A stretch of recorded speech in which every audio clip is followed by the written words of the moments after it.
给冬天来一抹小清新。今天做了茉莉青提提拉米苏蛋糕，那茉莉花香加上青提的清甜口感，怎能让人不爱呀？先冲泡一杯茉莉花茶，放这一边晾凉备用。把洗干净的青提压出30克青提汁，放入细砂糖和泡软的吉利丁片，隔热水搅拌融化。把3个无菌蛋黄搅拌均匀。搅拌好的青提汁倒里，继续搅匀。放入马斯卡彭，继续搅均匀。倒入利焦酒或朗姆酒，继续搅匀。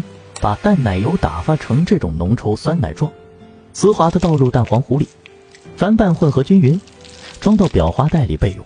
手指饼干在茉莉花茶里快速转一圈，摆放在模具里。放1大勺切碎的青提抹均匀，挤一层芝士糊，清震出气泡，再铺一层手指饼干，放1大勺青提碎抹平，剩下的芝士糊全挤里，表面抹平，拿去冷冻半小时使表面凝固。青提汁里放入泡好的吉利丁片，隔热水搅拌融化。表面凝固好的提拉米苏上放青提，再把青提汁倒里，拿去冷藏4小时以上。凝固好后按你自己喜欢的装饰一下，直接脱模就完成了。